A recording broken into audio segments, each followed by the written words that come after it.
We're talking today about games you shouldn't play. A games-based trainer that doesn't play a certain game, yeah, there is games that you should not play. There's certain games that you shouldn't play with dogs that have behavioural issues or dogs that have, I don't know, aggression, stuff like that.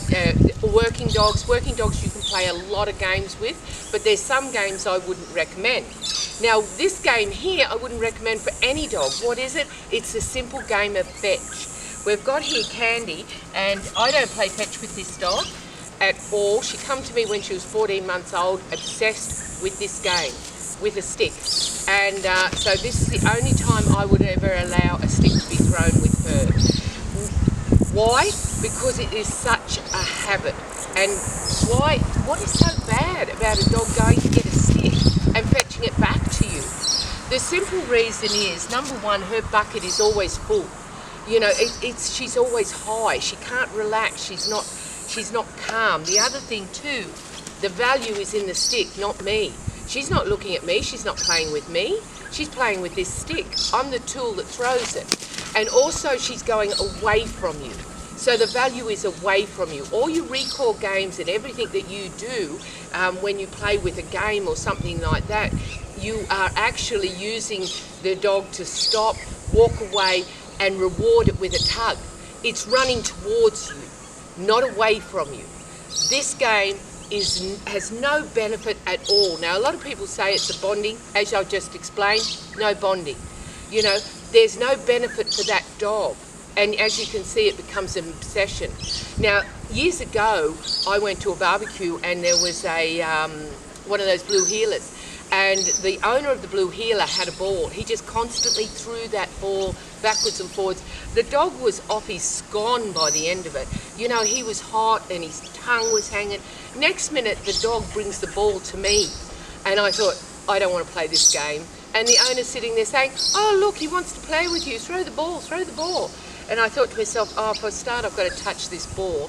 It was full of slobber, and I took it, and I thought, oh, yuck, and I threw it. Automatically, what does the dog do? He keeps coming back with this silly ball.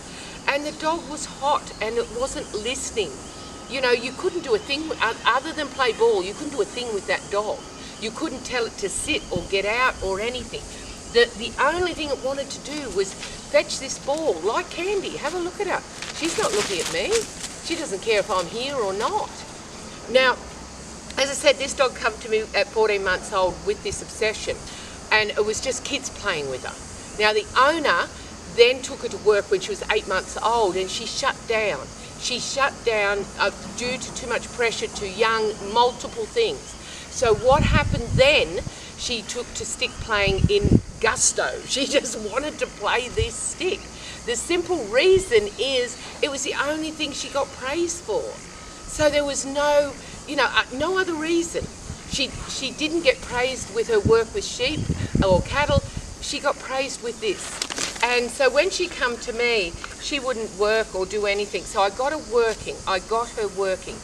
And I banned this, and I introduced other games to her. Now, habits are really hard to break. And certain triggers in this dog will come back to doing this. And one of the triggers is me picking up a stick. Although we've come a long way, we've got a lot further to come. Now, with dogs, why it's so important, if I could get Kate to put the warning signs up on top of my head, why it's so important, because genetics play a big part in your dog, your personality. Biggest thing that plays in your dog is life events. That first 6 months in this dog's life, those events shape this dog. This is when this become a habit. This is when habits like jumping on you, you allow it. You know, it's not the dog's fault. A dog will do what it's always done. So, you know, it's us that makes the problem, not the dog. There's nothing genetically wrong with this dog. It's life events cause this dog to become what it is. How I'm working with it, a lot of things. Calming games, getting her to think, trying to find something that she will play with me that has a higher value than this stick. So I've introduced a lot of calming games.